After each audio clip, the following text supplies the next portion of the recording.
묵도하심으로 성령 강림의 15번째 주일, 우리 9월 셋째 주일 예배 하나님께 드리겠습니다. 묵도하십니다.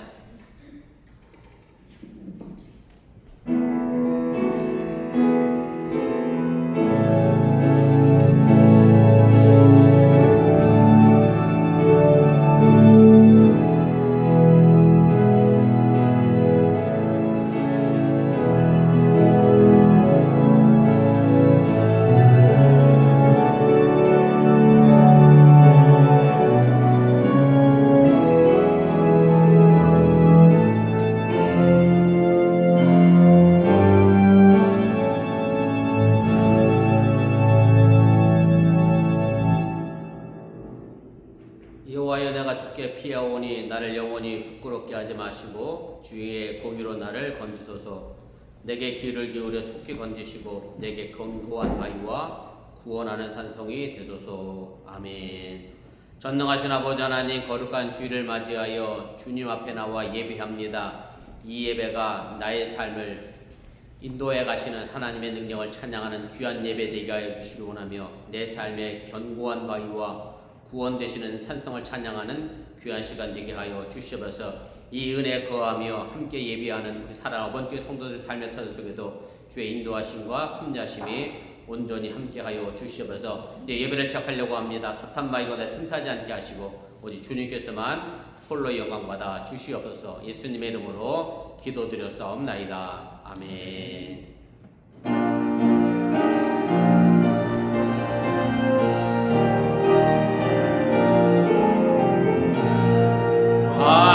하나님의 불신 사랑 하늘에서 내리사 우리 맘에 항상 계셔 온전하게 하소서. 우리 주는 자비하사 사랑 무한하시니 떠는 자를 구원하여 주소서. 걱정 근심 많은 자를 성령 감화하시며 복과 은혜 사랑받아 평안하게 하소서. 처음과 끝이 되신 주님 항상 인도하셔서 마귀 유혹받는 것을 속히 끊게 하소서. 전능하신 아버지여, 주의 능력 주시고 우리 맘에 임하셔서 떠나가지 마소서.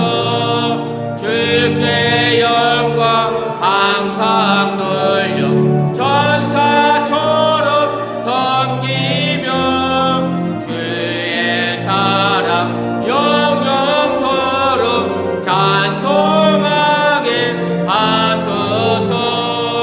우리들이 거듭나서 흠이 없게 하시고 주의 크신 구원받아 온전하게 하소서. 영광에서 영광을 천국까지 이르러 크신 사랑 감격하여 경배하게 하소서. 아멘. 성시교독 19번 시편 32편을 교독하겠습니다. 허물의 사함을 받고 자신의 죄가 가려진 자는 복이 있도다. 마음이 참하려고 여호와께 정죄를 당하는 자는 복이 있도다. 내가 입을 열지 아니할 때에 종일 신음함으로 내 뼈가 쇠하였도다. 주의 손이 주야로 나를 부르시오니 내 진액이 빠져서 여름 가뭄에 마름같이 되었나이다. 주께 내 죄를 아뢰고 내 죄악을 숨기지 아니하였더니 곧 주께서 내 죄악을 사하셨나이다. 이로 말미암아 모든 경건한 자는 주를 만날 기회를 얻어서 주께 기도할지라. 진실로 공수가 범람할지라도 그에게 미치지 못하리이다. 주는 나의 은신처이오니 환난에서 나를 보호하시고 구원의 노래로 나를 부르시리이다. 너희 의인들아 여호와를 기뻐하며 즐거워할지어다. 마음이 정직한 너희들아 다 즐거이 외칠지어다. 아멘. 전능하사 천지를 만드신 하나님 아버지를 내가 믿사오며 그 외 아들 우리 주 예수 그리스도를 믿사오니 이는 성령으로 잉태하사 동정녀 마리아에게 나시고 본디오 빌라도에게 고난을 받으사 십자가에 못 박혀 죽으시고 장사한 지 사흘 만에 죽은 자 가운데서 다시 살아나시며 하늘로서 전능하신 하나님 우편에 앉아 계시다가 죄로서 산 자와 죽은 자를 심판하러 오시리라. 성령을 믿사오며 거룩한 공예와 성도가 서로 교통하는 곳과 죄를 사하여 주신 곳과 몸이 다 사는 곳과 영원히 사는 것을 믿사옵나이다. 아멘.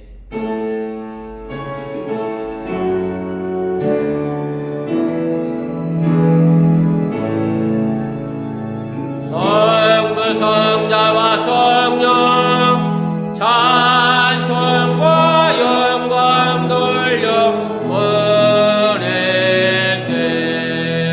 대초로 지금까지 그 영원 무궁토록 성삼위께 영광 영광.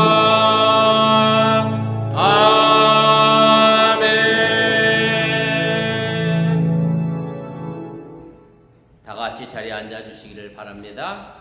이 시간을 위해서 제가 기도하겠습니다. 오늘도 우리에게 생명을 주시고 귀한 건강 주셔서 주님 앞에 나와 주일을 거룩하게 지키며 하나님께 예배하게 하시니 감사를 드립니다. 오늘 이 시간 저들의 찬양과 예배가 나의 생명 되신 하나님을 온전히 찬양하는 귀한 시간 되게 해주시오라며 우리들의 마음과 생각과 뜻이 하나님을 향하여 온전히 집중되는 귀한 시간 되도록 인도하시고 함께하여 주시옵소서. 저들이 오늘 이 시간에 나와 예배하는 것은 시간이 남아 예배 드리는 것이 아니라 내가 하나님을 사랑하는 마음으로 즐겨 이 예배를 찾아 나와 예배하는 줄 믿사오니 저들의 이 예배 속에 하나님의 은총과 은혜가 덧입혀지게 해주시오라며 사랑하는 우리 어머니께 믿음의 성도들의 삶의 터전 속에도 하나님의 축복과 은혜가 넘쳐나도록 인도하시고 함께하여 주시옵소서. 하나님께서 저희들을 이 땅에 보내주시고 또 각자 맡겨진 위치와 처소에서 자신의 사명을 감당하며 또한 자신의 가정을 지켜나가며 직장에서 자신의 삶을 영유하게 하시니 감사를 드립니다. 우리에게 주어진 삶의 터전이 이 땅에서 하나님의 복음을 전하라고 하는 귀한 선교지로서 저희들을 보내주신 줄 믿사오니 우리 사랑하는 어머니께 성도들의 삶의 터전이 저들이 있는 그 자리가 저들 손길 닿는 그 손길마다 발걸음 머무는 곳마다 하나님의 영광과 기쁨이 나타나도록 인도하시고 함께하여 주시옵소서. 특별히 세계가 급변하고 경제적으로 참으로 어렵고 힘든 가운데 있습니다.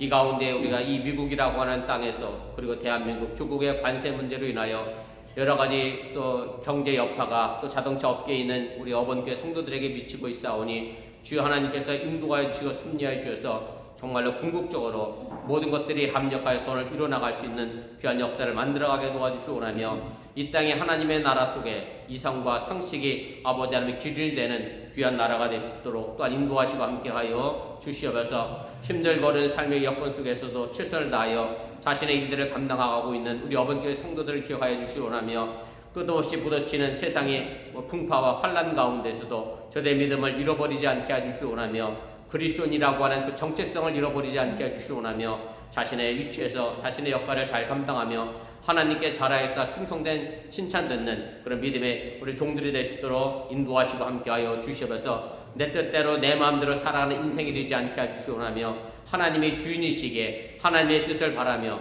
하나님의 뜻을 구하며 하나님의 인도하시는 그 길 따라 오늘도 가게 하여 주시고 또한 서게 하여 주시옵소서. 오늘 이 시간에도 예배드리고 있는 우리 주일학교와 우리 유스를 기억하여 주시고 살아나는 자녀들이 이 미국 땅에서 바른 가치관과 판단력을 가지고 바르게 성장해 나가게 해주시기 원하며 무엇보다 그들 마음 한구석에 깊은 곳에 하나님을 향한 믿음의 사랑이 싹 트어올라 그의 인생의 전체를 통하여 아름다운 열매로 나타나도록 동행하시고 함께하여 주시옵소서. 이를 위하여 애쓰고 수고하는 우리 주일학교 교사와 또 유스 교사 위에 함께하여 주시오라며 저들이 가르치는 그 복음의 말씀이 사랑하는 자녀들에게 바르게 심겨지게 하여 주시기를 간절히 기도하고 원합니다. 오늘도 이 시간 여러 가지 여건 때문에 함께하지 못한 이들 많이 있습니다. 출근한 이들도 있고 개인적인 일로 인하여 또 아버지 하나님 자신의 일을 아버지 때문에 못 나온 이들도 있사오니 주여 저들이 어느 곳에 있든지 간에 이 거룩한 날을 잃어버리지 않는 믿음의 성도가 되게 해주시오나며 이 날을 기억하며 하나님의 자녀로서 바르게 설 수 있도록 또한 동행하시고 함께하여 주시옵소서. 오늘 이 부족한 중에 있던 말씀을 전할 때도 사람의 모습은 주의 십자가 뒤에 감추시고 하나님의 능력의 말씀을 대언하는 귀한 시간 되도록 또한 인도하여 주시옵소서. 오늘도 찬양으로 애쓰고 수고하는 우리 아이노스 찬양단 위에 함께해 주시기 원하며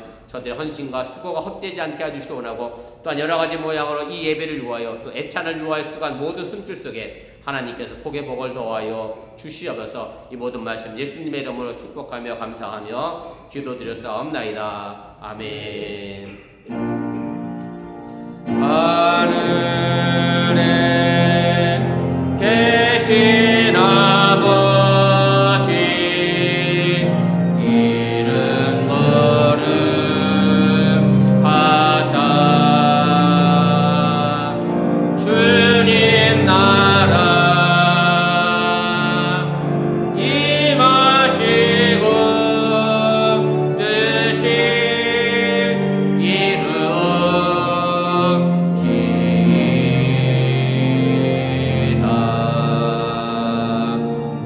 일용할 양식 주시고 우리들의 분죄 다 용서하옵시고 또 시험에 들게 마시고 악에서 구원하소서. 대개 주의 나라 주의 권세 주의 영광 영원히 아멘.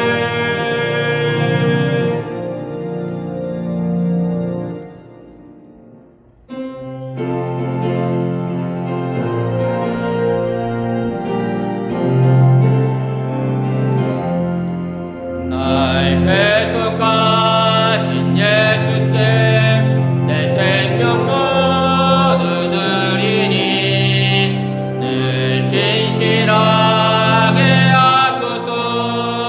내 구주 예수여 나 구주 위에 살리라. 내 기쁨 한량없으리. 내 발길 인도하소서. 내 구주 예수여 날 구원하신 예수를 일평생 의지하오니 날 영접하여 주소서. 내 구주 예수여 나 구주 위에 살리라. 내 기쁨 한량없으리. 내 발길 인도하소서. 내 구주 예수여 주 십자가에 달리사 날 자유하게 했으니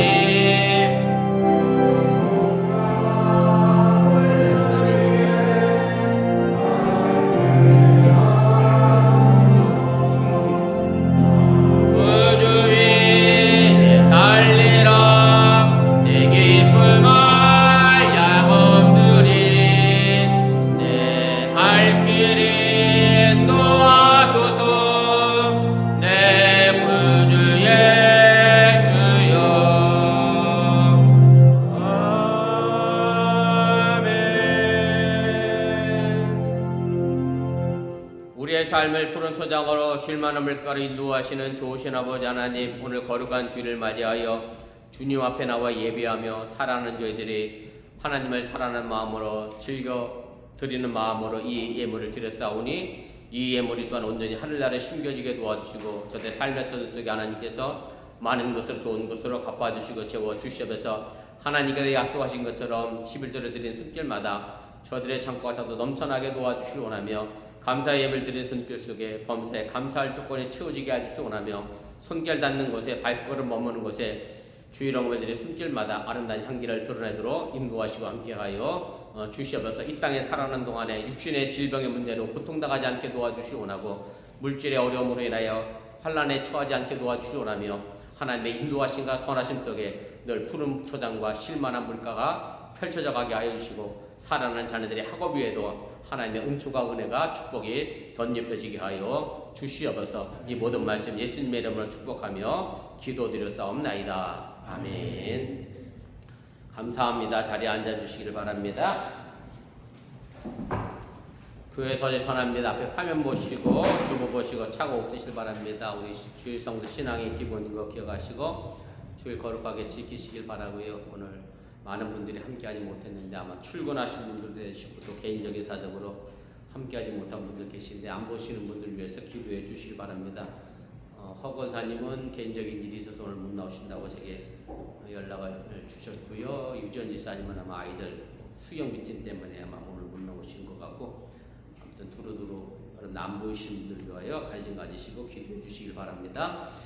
선교회 원료에 광고 드린 것처럼 점심 식사 후에 있습니다. 우리 각 선교회장님들 미리 준비하셔서 원리하시는데 차고 없도록 그렇게 해주시길 바라고 그 다음에 오성희 이차민 성도님 결혼 필요한 장소가 협소하다고 합니다. 그래서 아이들 경과는 자제해 주시고 그날 미리 기억하셨다가 축복하여 주시고 함께 참여하여 주시면 고맙겠습니다. 그 다음에 추석이 곧 다가옵니다. 10월 6일 월요일이거든요. 6일이 추석인데 어쨌든 우리 한국을 떠나 우리가 이민자로 살고 있지만 우리 한국 구의 명절 추석 기억하시고 자녀들에게 또 알려주시길 바라고요. 그래서 10월 5일 주일 점심은 우리 추석 만찬으로 준비하도록 하겠습니다. 각 속회별로 은은하여 준비해 주시길 바라고 우리 6개 월요일 시간에 이 부분에 관하여 함께 의논해 주시면 고맙겠습니다.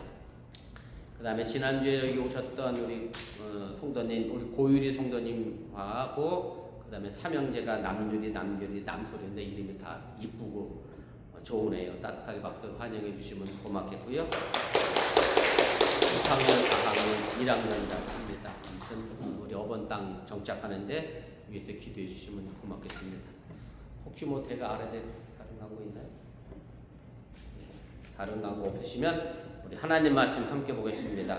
구약 성경입니다. 사사기서 11장입니다.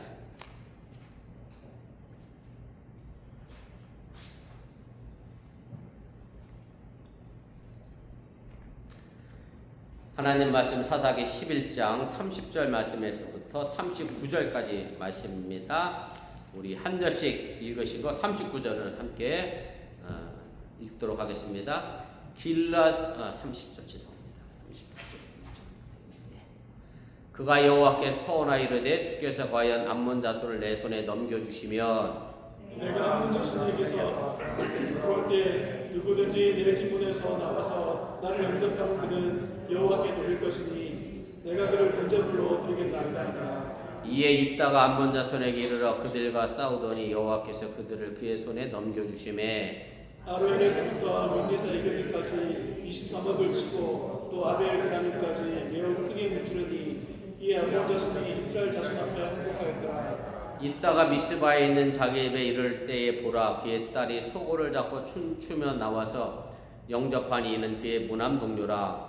이따가 이를 보고 자기 옷을 찢으며 이르되 어찌하고 내 딸이여 너는 나를 참담하게 하는 자요 너는 나를 괴롭게 하는 자 중에 하나로다. 내가 여호와를 향하여 입을 열었으니 능히 돌이키지 못하리로다 하니 딸이 그에게 이르되 나의 아버지여 아버지께서 여호와를 향하여 입을 여셨으니 아버지의 입에서 낸 말씀대로 내게 행하소서.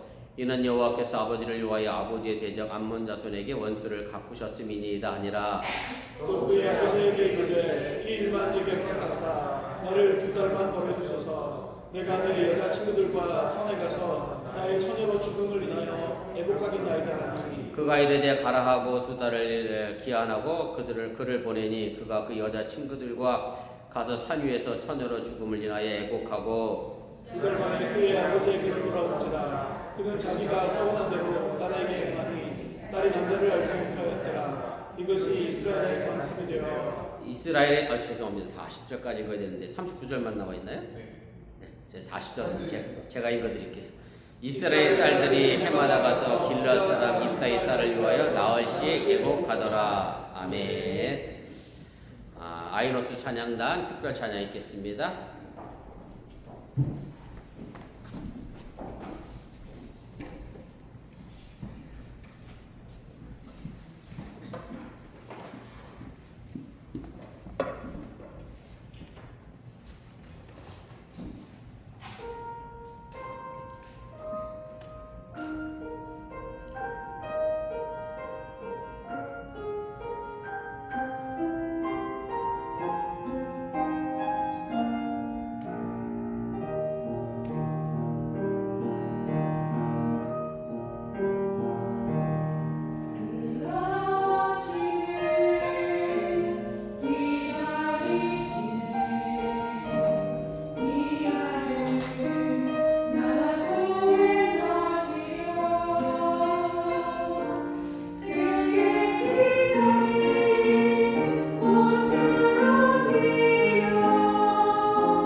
귀한 찬양에 진심으로 감사를 드립니다. 지금 현 정부의 문화재 청장으로 있는 분이 유홍준 교수님입니다. 여러분들이 잘 알고 계신 분일 거라 생각이 되는데 이분이 쓴 책이 아주 유명하잖아요. 나의 문화유산 답사기라고 하는 그런 책입니다. 이 책에 보면 경주를 알려고 하면 에밀레 종소리를 들어봐야 한다라고 하는 내용이 있습니다. 저도 아이들과 가서 경주에 가서 이 종을 봤습니다. 에밀레 종은 사실은 1995년도까지는 정기적으로 타종을 했는데 지금은 타종을 하지 않습니다. 종의 파손의 위험과 또 보존을 위해서 그냥 지금은 5년에 한 번 이제 과학적 측정을 하기 위한 종만 치고 정기적으로 치지 않아서 아마 지금도 그럴 것 같긴 해요. 제가 갔을 때는 그래서 녹음을 계속 종소리를 울려줬던 그런 기억이 있습니다. 이 종의 정식 명칭은 성덕대왕 신종이라고 되어 있습니다. 원래 에밀레 종은 그냥 별명이고요. 정식 명칭은 이제 성덕대왕 신종이고, 에밀레 종에 붙여진 전설은 아마 여러분들이 다 잘 알고 계실 겁니다. 신라의 이제 35대 경덕왕이 이제 봉독사라고 하는 절의 아버지인 성덕대왕을 추모하며 기리기 위해서 신라에서 이제 가장 큰 종을 만들라고 그렇게 명령을 했습니다. 그렇게 해서 이제 종을 만들고 다 종을 쳐봤는데 어찌된 일인지 종에서 소리가 나지를 않습니다. 그래서 왕이 다시 명령을 내립니다. 정성이 부족해서 부처님이 화가 나신 것 같으니 다시 백성들에게 시주를 거두어서 정성을 들여 다시 종을 만들라라고 명령을 하게 됩니다.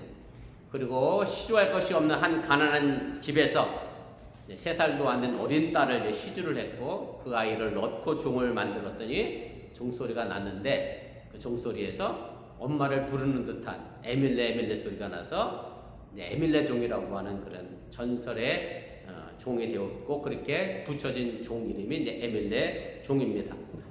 어린 딸을 희생시켜서 만들어서 아름다운 종소리를 내게 했다라고 하는 이 전설에 대해서 여러분들은 어떤 생각을 가지고 계신지 모르겠습니다.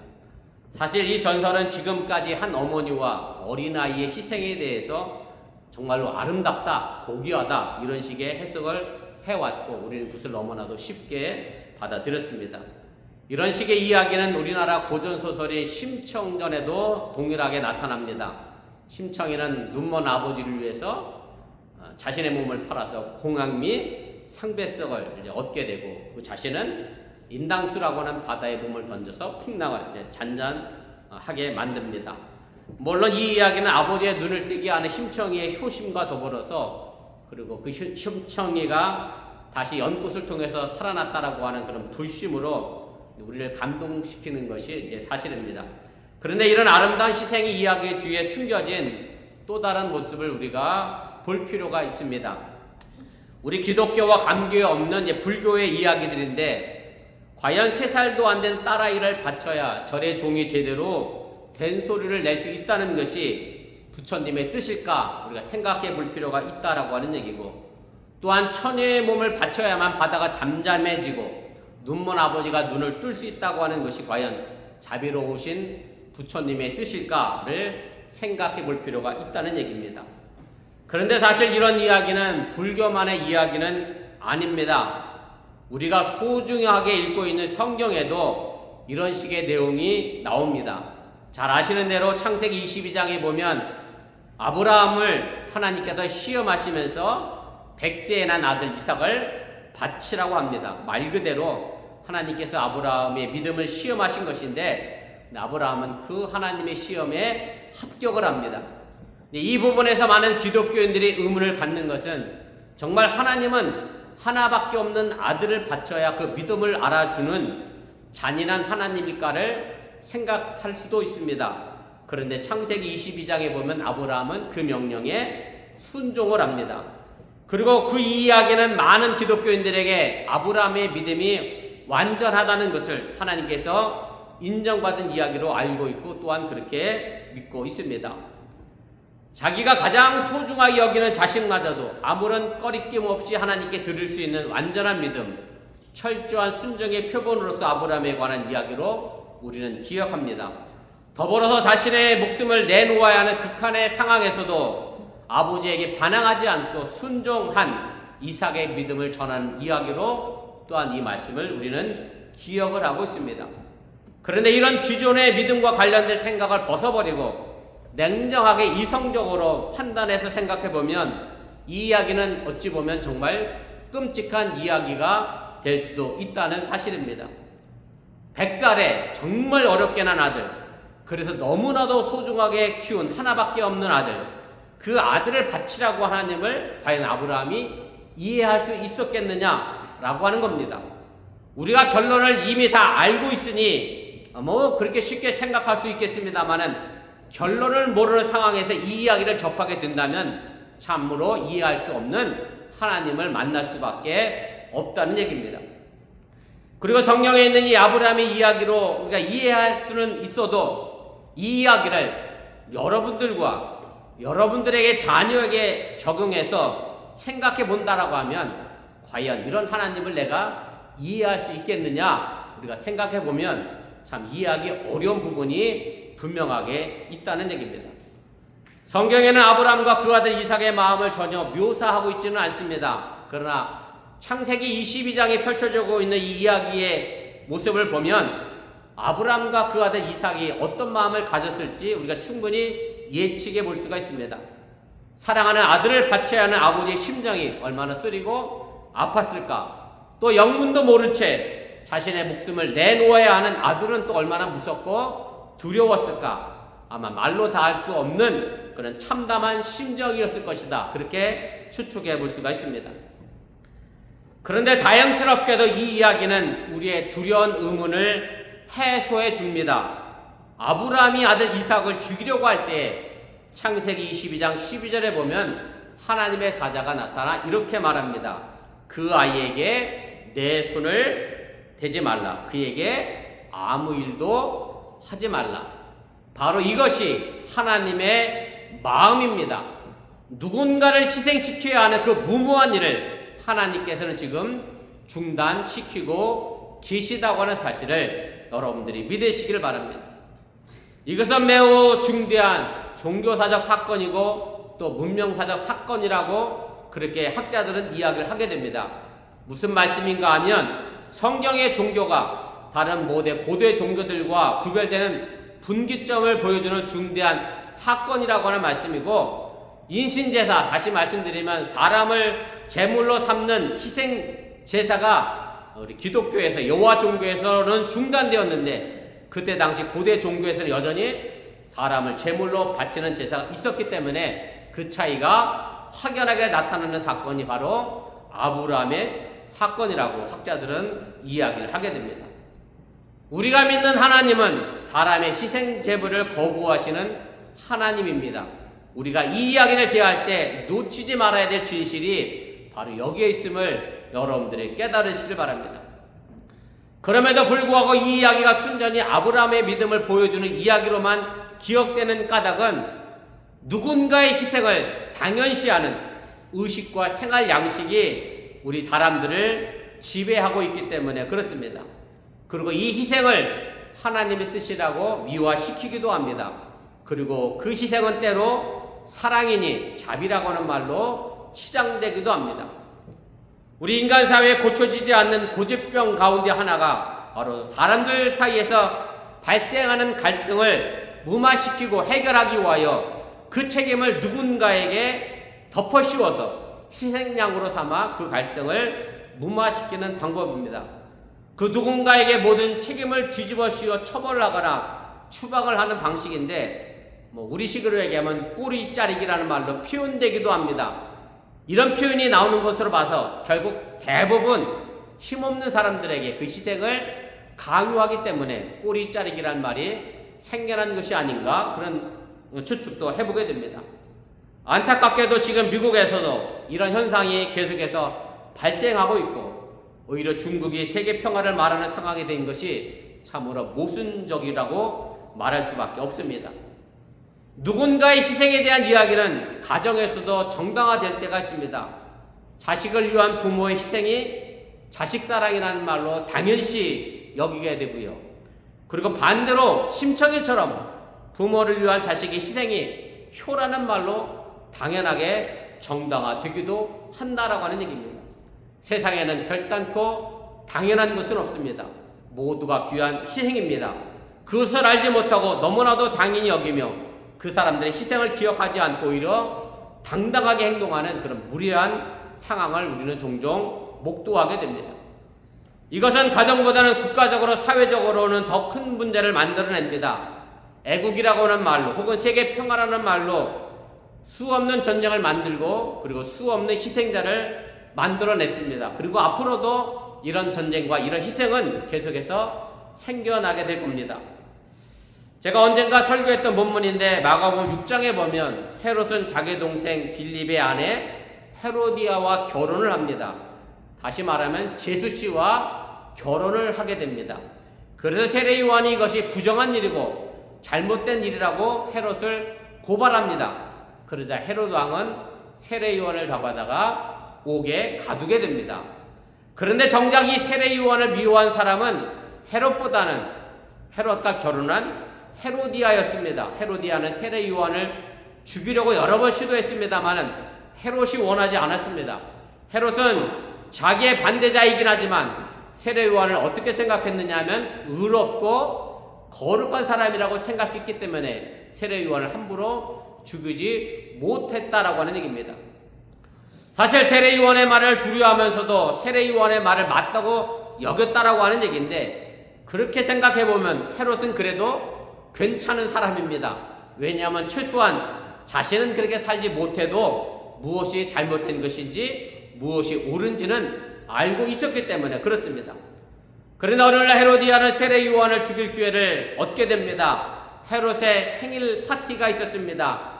이때 파티에 헤로디아의 딸이 들어와서 멋진 춤을 춰서 모인 사람들을 기쁘게 하고 헤롯을 기쁘게 했습니다. 그때 이 헤롯 왕이 일종의 객기를 부리게 됩니다. 이 어린 딸에게 네가 무엇을 원하든지 내가 다 들어주겠다라고 하면서 아주 큰 소리를 쳤습니다. 그러자 기다렸다는 듯이 헤로디아의 딸은 엄마에게 달려가서 내가 뭘 구해야 되겠습니까? 라고 물었고 그러자 헤로디아는 이 어린 딸에게 세례 요한의 머리를 구하라고 조언합니다. 그리고 헤로디아는 헤로디아 딸이 헤롯에게 와서 이렇게 이야기합니다. 세례 요한의 머리를 접시에 담아 내게 주세요라고 요청합니다. 어린아이로서는 할 수 없는 아주 끔찍한 말을 하게 됩니다. 이에 대한 헤롯의 반응이 마가복음 6장 26절에 이렇게 기록이 됩니다. 왕이 심히 근심하나 자기가 맹세한 것과 그 앉은 자들로 인하여 그를 거절할 수 없는지라. 이것이 바로 사람의 모습입니다. 자신의 작은 명예, 쓸데없는 맹세에 얽매여 살인도 서슴하지 않는 인간, 어떤 희생양도 서슴지 않는 인간의 모습이 바로 헤롯의 모습이고 또한 우리의 모습이라고 하는 얘기입니다. 잘못된 맹세임에도 자신의 잘못된 맹세를 인정하지 않고 도리어 희생양을 만드는 인간의 모습을 우린 곳곳에서 너무나 쉽게 볼 수가 있습니다. 오늘 우리가 함께 읽은 본문에 나오는 이스라엘의 사사 입다가 바로 그 중에 한 사람입니다. 이 입다의 소원의 문제는 여전히 논란이 되는 사건이고 이해할 수 없는 성경 말씀 가운데 하나입니다. 오늘 본문에 보면 사사 입다는 암몬 사람들과 전투를 앞에 두고 하나님께 소원을 합니다. 약속을 합니다. 만일 그 싸움에서 이기게 돼서 내가 편안하게 집에 돌아오게 되면 자기 집에서 가장 먼저 마중 나오는 사람을 내가 희생제물로 번제물로 바치겠다라고 하나님께 소원합니다. 그리고 입다는 암몬 사람들과 싸워서 이겼습니다. 그리고 무사히 편안하게 집으로 돌아왔습니다. 그런데 애석하게도 그 집 문에서 가장 먼저 입다를 환영하고 반긴 사람은 무남 동료, 아들도 하나 없는 말 그대로 딱 외동딸 하나 있는 딸이 나와서 속고를 치며 이 아버지를 맞이합니다. 입다는 딸을 보는 순간 옷을 찢으며 통곡합니다. 그러나 서운한 것이니 도리가 없다고 본문 36절에 말합니다. 사연을 들은 입다의 딸은 아버지의 뜻을 거스르지 않고 기꺼이 자신이 희생제물이 되겠다라고 얘기합니다. 흔히들 이 전쟁의 승리는 입다의 딸의 숭고한 희생이 있었다고들 이해를 합니다마는 과연 이 희생이 필요한 전쟁이었는가를 우리가 먼저 생각해 봐야 합니다. 그리고 왜 입다는 자신의 소원이 자신의 맹세가 잘못되었다는 것을 인정하지 않았을까를 또한 생각해 봐야 합니다. 본문 40절에서 입다의 딸이 희생제물이 된 다음에 이스라엘 여자들은 매년 밖에 나가서 나흘씩 이 입다의 딸을 기억하며 애곡을 했다라고 말합니다. 슬피 크게 울었습니다. 이 희생이 위대한 명분이 있는 희생이 아니라 비극이었다고 하는 것을 스스로가 증명해 보이는 그런 행동이었다라고 말씀드릴 수가 있습니다. 다시 말해 입다의 딸이 희생제물이 된 이후에 이스라엘 여자들이 나흘씩이나 밖에 나가서 애곡했다라고 하는 얘기는 다시금 이런 일이 결단코 일어나서는 안 되는 매우 슬픈 이야기라는 것을 우리에게 가르쳐주고 알려주는 사사기 저자의 의도라고 하는 사실을 여러분들이 깨달으시길 바랍니다. 이삭의 번제물 사건처럼 이 일이 하나님이 원하시지 않는 일임을 보여주고 있는 것이라고 말할 수 있습니다. 오늘 본문의 입다의 딸 이야기는 성경 자체에서도 참으로도 이질적인 이야기입니다. 제가 앞서 아브라함이 이삭을 바친 사건에서 말씀드렸던 것처럼 하나님은 인신제사를 원하지 않는데 성경에서 인신제사가 허용된 유일한 경우가 바로 이 사건이기 때문에 그렇습니다. 그런데 전쟁의 승리의 조건으로 하나님께서 과연 이 희생제물을 요구했을까를 보면 하나님께서는 그것을 결단코 요구하지 않았다는 사실을 우리가 알게 됩니다. 아브라함이 아들 이삭을 바치려고 했을 때 하나님께서는 그것을 거절했습니다. 우리가 하나님에게서 일관성을 찾는다라고 하면 바로 이 점에서 찾아야 합니다. 하나님께서는 다른 누구의 생명을 희생하기를 원하지 않으신다고 하는 사실을 여러분들이 깨달으시길 바랍니다. 그런데도 이따가 전쟁에서 이기게 해주면 내가 누군가를 바치겠다고 서원한 것은 분명 과인 행동이고 잘못된 행동임을 우리가 알아야 합니다.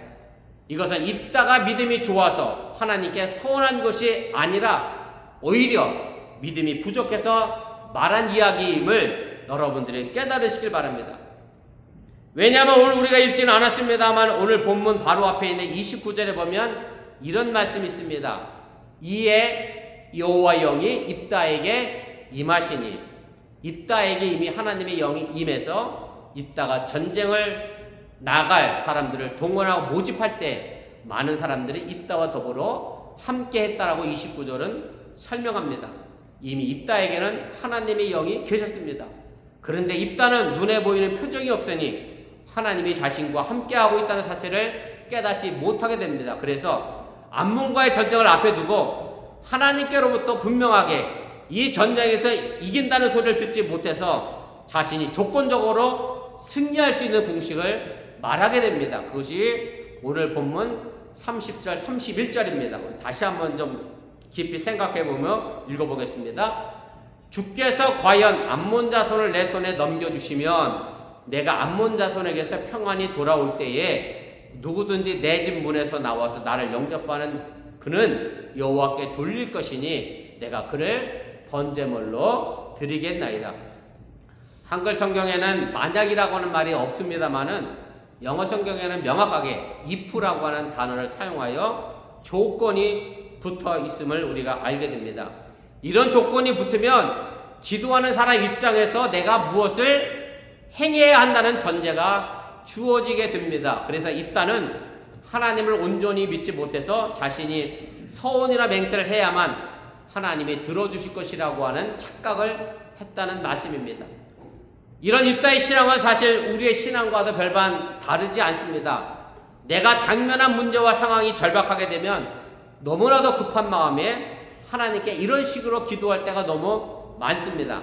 쉽게 말씀드리면 하나님 이 문제만 내게 해결해 주시면 내가 하나님 앞에서 이렇게 하겠습니다 라고 조건적인 기도를 하나님께 할 때가 많다라고 하는 얘기입니다.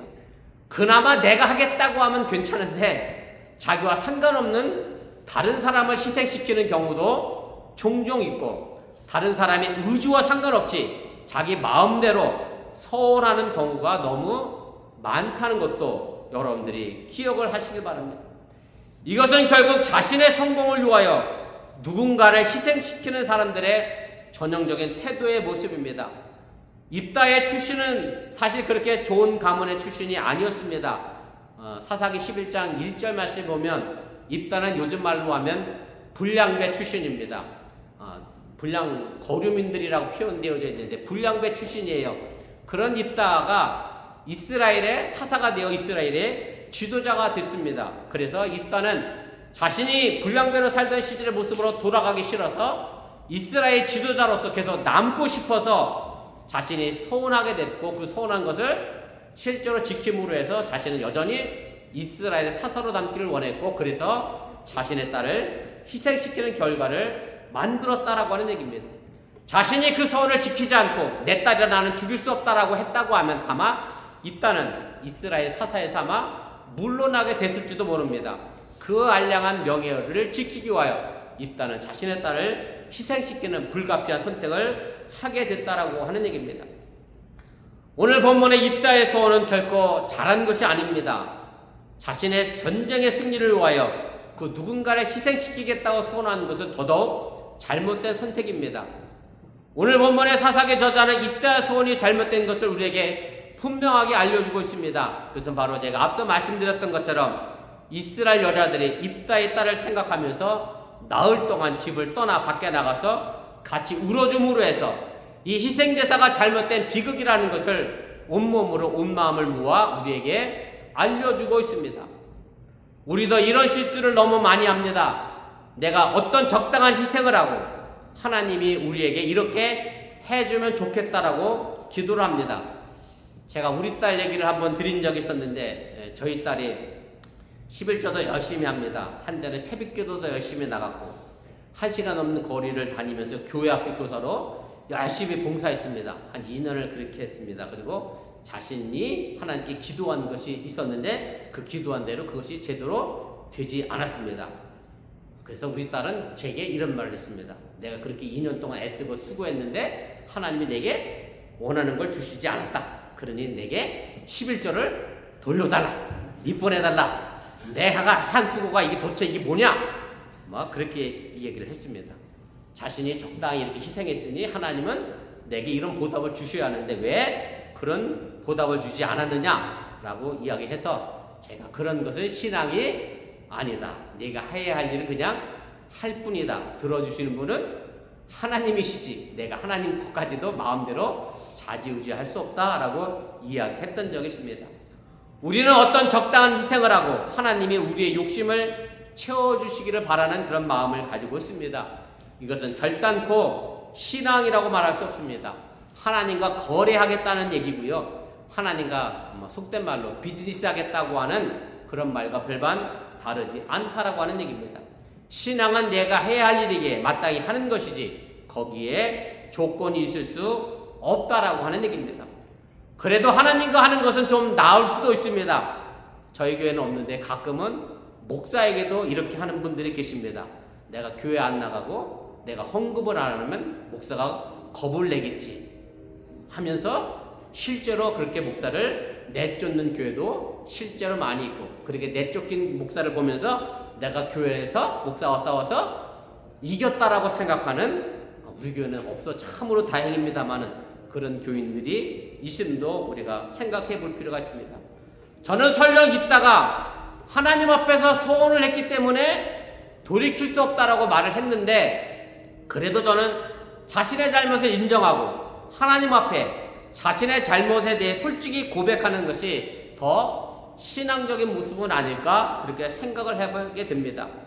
입다는 전적으로 자기의 잘못이면서도 전혀 관계없는 다른 희생양을 찾아서 희생제물로 삼았습니다. 그리고 이런 입다의 모습에서 예수님을 바라보는 우리의 잘못된 신앙의 모습을 또한 발견하게 됩니다. 무슨 말씀인가 하면 나의 죄 때문에 세상죄를 지고 가신 희생양 예수님만을 생각하는 것이 바로 입다의 잘못된 모습을 따라가는 그런 신앙이라고 하는 얘기입니다. 바로 그것은 예수님이 내 죄를 대신 지고 십자가 형벌을 대신 받았으니 나는 예수님만 믿기만 하면 모든 죄를 용서받는다라고 생각하는 마음의 자세가 입다와 같은 신앙의 자세라고 하는 얘기입니다. 그래서 예수님은 이런 우리의 모습을 두고 마태복음 16장 24절에 분명하게 이렇게 말씀해 줍니다. 함께 읽어보겠습니다. 누구든지 나를 따라오려거든 자기를 부인하고 자기 십자가를 지고 나를 따를 것이니라. 분명히 예수님의 십자가를 지라고 말씀하지 않으셨습니다. 너희는 내 십자가를 지라고 말씀하지 않고 누구의 십자가? 각자의 십자가, 자기의 십자가를 지라고 말씀했습니다. 그런데 대부분의 신앙인들은 예수님의 십자가를 대신 졌으니 저는 굳이 십자가를 지지 않고 그것만 믿기만 하면 저는 구원받습니다 해서 아멘 믿습니다 라는 말로 자신의 십자가를 결단코 지지 않고 예수님의 십자가만 지려고 하는 그런 신앙의 모습은 또 다른 희생양을 찾는 입다의 모습과 별반 다르지 않다라고 하는 얘기입니다. 교회 안에 있는 십자가의 주인은 예수님인 동시에 예수님은 그 십자가의 주인이 바로 우리 자신이며 나이어야 함을 분명하게 밝히고 계심을 여러분들이 깨달으시길 바랍니다. 오늘 우리에게 전해지는 입다의 이야기가 결코 남의 이야기가 아닙니다. 놀랍게도 성경에는 입다의 딸의 이름이 나와 있지 않습니다. 입다의 딸은 무명으로 되어 있습니다. 이름조차 나와 있지 않습니다. 희생당한 이를 모를 어느 소녀가 입다의 딸뿐만은 아니라고 하는 얘기입니다. 우리 사회에는 우리 관심 밖에서 부모의 관심 밖에서 더 나아가 사회의 관심 밖에서 희생당하는 입다의 딸과 같은 많은 사람들이 존재한다고 하는 것을 여러분들이 기억하시길 바랍니다. 가장 가까운 일로 보면 사바나에서 구금되었다가 출국한 사람들도 어찌 보면 무명의 입다의 딸이라고 말할 수 있습니다. 그저 남의 일로 치부해버리면 이런 희생은 계속해서 반복해서 생겨나게 될 것이고 결국에 나도 그런 희생자의 한 사람이 될 수 있다고 하는 사실을 여러분들이 잊지 마시길 바랍니다. 이런 희생자들에 대하여 무관심하지 마시고 마음을 같이 하시길 바랍니다. 오늘 입다의 딸의 희생을 기억하면서 이스라엘 여자들이 온 마음을 같이하여 나흘씩이나 밖에 나가서 같이 울어주고 같이 통곡하며 마음을 같이 했습니다. 바로 이 시대의 교회가 그런 사람들을 위하여 같이 울어주고 그들을 위하여 친구가 되어주고 그들과 함께 연대하는 것이 우리 교회의 책임이며 교인의 책무임을 여러분들 또한 기억하시길 바랍니다. 이런 모습이 있을 때 비로소 우리들은 또 다른 사람들을 희생시키지 않는 신앙인이 될 수 있다고 하는 사실을 여러분들이 믿으시기를 바랍니다. 가을이 점차로 깊어집니다. 깊어지는 가을에 아픈 이들과 함께하여 사람의 만남이 정말로 따뜻해지는 그런 계절이 되어줄 수 있기를 주님의 이름으로 간절히 축원을 드립니다. 기도하겠습니다. 말씀을 기억하며 1분여 정도 합심해서 함께 기도하겠습니다. 제가 오늘 입다의 딸을 기리며 애곡하는 신앙이라고 말씀을 좀 정해봤습니다. 우리가 입다의 서원을 통해서 그동안 많은 설교가 어떻게 되어졌느냐면 하나님께 한 소원은 무조건 지켜야 한다. 그래야 된다. 그래야 복을 받는다. 그런 식의 논리로 우리는 신앙생활을 배우고 또 그렇게 알고 있었습니다. 차라리 입다가 희생됐으면 그래도 좀 괜찮은데 정말 입다와 상관없는 자신과 관계없는 어린 딸을 희생양으로 삼는 입다의 모습은 결코 저는 옳은 모습은 아니었다고 생각을 하고요. 우리가 이 땅에 살면서 그 누군가를 희생시키는 그런 삶의 모습이 아니라 희생당한 이들의 마음과 생각을 같이 하며 함께 울어주고 함께 마음을 같이 하는 그런 것이 우리 신앙인의 모습이고 이 시대에 우리 교회가 해야 될 일이 아닌가 그런 생각을 또한 해보게 됩니다. 물론 우리의 힘은 미약하지요. 우리가 이 사회의 정치를 바꿀 수도 없고 이 사회의 어떤 구조적인 모습을 바꿀 수는 없습니다. 그럼에도 불구하고 우리에게 이런 건강한 생각이 있다라고 하면 언젠가는 지금은 당장 아니어도 바뀌고 변화될 줄 믿습니다. 오늘 여러분들이 입다의 딸을 기리며 애곡하는 이스라엘들의 신앙인의 모습을 보면서 우리 교회가 이 땅의 아픔을 함께 아파하며 함께 기도하며 함께 연대하는 그런 신앙이 될 수 있기를 바라고 내가 잘못한 맹세가 있다라고 하면 혹은 내가 잘못하게 소원한 것이 있다고 하면 그 누군가의 희생을 찾는 것이 아니라 내가 돌이켜서 하나님 이건 정말 제가 잘못했습니다 스스로 고백하며 용서를 구하는 것이 어찌 보면 더 용기 있는 신앙의 모습이라고 생각이 되어집니다. 하나님은 그 누군가의 희생을 원하지 않습니다. 내가 희생하고 내 십자가를 져야 그 누군가 희생하지 않는다는 사실을 기억하며 오늘 잠시 함께 말씀을 기억하며 기도하겠습니다. 사랑의 하나님 고맙습니다. 오늘 시간에 부족한 중에 잠시 말씀을 전했습니다. 행여 잘못 전한 것이 있으면 저들 마음과 생각 속에 사라지게 도와주시고 하나님의 구원의 말씀만 마음속에 남아 하나님의 역사를 만들어가며 나아가 하나님의 영광을 드러낼 수 있도록 도와주시기를 주여 아버지 하나님의 간절히 기도하고 원합니다. 오늘 입다가 하나님을 향하여 소원했습니다. 하나님을 온전히 믿지 못해서 그가 소원 하나의 조건을 가지고 전쟁에서 이기게 된다라고 하면 하나님 내가 이렇게 하겠습니다라고 하는 하나님과 조건의 거래를 했던 것을 우리가 압니다. 사실 이것이 입다의 모습만은 아닙니다. 지금 이 시대를 살아가면서 우리 신앙도 하나님께 이런 조건적인 거래를 할 때가 너무나 많이 있습니다. 내가 주일 예배를 드렸다는 이유로, 내가 교회에서 봉사했다는 이유로, 내가 하나님 앞에 온전한 11조를 했다는 이유로, 이런 이유로 하나님 내게 이런 보상을 해줘야 되지 않겠습니까? 라고 하나님 이따처럼 요구할 때가 많이 있습니다. 주여 긍휼히 여겨주시고 마땅히 내가 해야 할 일에 대하여 한 것이 신앙이지 내가 무엇을 하나님과 조건을 걸고 하나님과 비즈니스하고 딜하는 것이 아님을 다시 한번 기억하며 순전하게 순수하게 하나님을 향한 믿음의 신앙을 가지고 오늘도 나아가게 하여 주시면서 우리 어범교회가 이 딸의 딸을 위하여 함께 울며 함께 기도하는 그런 교회가 되어지게 해주시기 원하고 이스라엘 여자들이 이 딸의 딸을 기억하며 나흘 동안이나 같이 아파하며 같이 울었던 것처럼 우리 어범교회 앞에는 힘은 없지만 적은 이들이지만 이 사회의 아픔과 고통에 대하여 같이 아파하며 같이 염려하며 같이 기도하며 이 땅의 모순적 구조를 바꿔나갈 수 있는 귀한 재단과 교회가 될 수 있도록 인도하시고 함께하여 주시면서 믿습니다. 사랑의 하나님, 오늘 이 시간 저희들의 마음과 생각을 주장하여 주시고 인도하여 주시면서 입다의 소원에 관하여 그동안 많은 목사님들이 하나님께 소원한 것은 반드시 지켜야 한다라고 하는 것으로 설교하고 말씀을 가르쳤습니다. 물론 하나님께 소원한 것은 지켜야지요. 그것을 변기하는 것이 좋지 않은 것은 분명 사실이지만 그러나 그 누군가의 희생을 강요하는 그런 소원이라고 하면 얼마든지 용기 있게 우리가 바로 잡을 수 있도록 저희의 믿음과 신앙을 또한 지켜가게 하여 주시면서 하나님은 그 누군가의 희생을 원하지 않습니다. 예수님은 다른 사람의 십자가를 지라고 말씀하지 않고 내가 내 십자가를 지라고 말씀했습니다. 내가 희생해서 다른 사람을 살리는 것이 진정 하나님께서 우리에게 원하시는 신앙의 삶의 모습을 기억하면서 오늘도 우리의 십자가를 지고 나아가 이 땅의 아픔과 고통당하는 이들과 함께하며 기도하는 우리의 무관심 때문에 그 누군가 희생당하는 일이 생기지 않도록 저의 삶을 지키시고 또한 인도하여 주시옵소서. 이 모든 말씀 예수님의 이름으로 기도드렸사옵나이다. 아멘. 우리 다 같이 일어나셔서 찬송가 338장 찬송하시고 축도로 축복송으로 예배 마치겠습니다.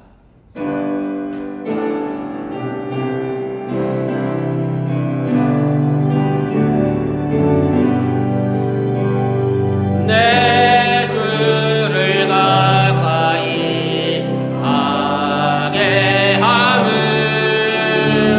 십자가 짐 같은 고생이나 내 인생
독장자 예수를 아낌없이 보내신 하나님의 놀라신 사랑과 성령님의 교통하시고 감동감하심의 역사가 입다의 딸을 기억하며 애곡하며 그들과 함께 연대했던 이스라엘의 여자들을 생각하며 우리 어번교회가 또한 믿음의 성도들이 이 땅의 아픔을 같이 연대하며 주님께 나아가기를 위하여 간절히 결단하는 저들 위해 이제부터 영원토록 함께 하시기를 간절히 축원하옵나이다. 아멘.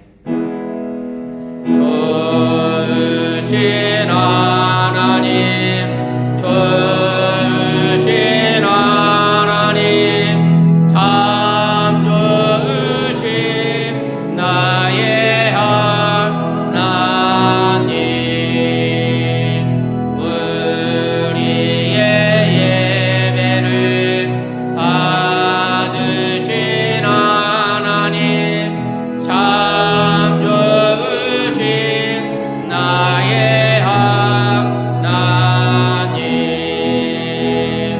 한없는 축복을 우리에게 주시네 참 좋으신 나의 하나님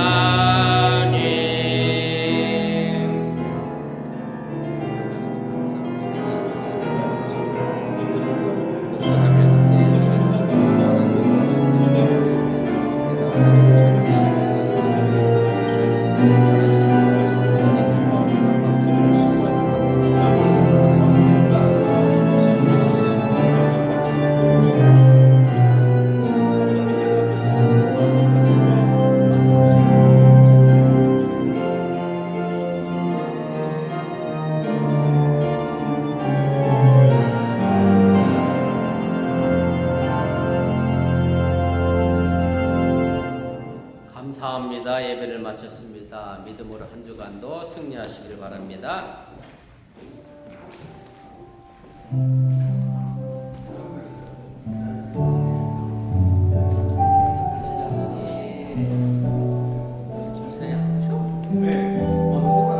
왜 코로나? 네, 코로나가 있어 지금도?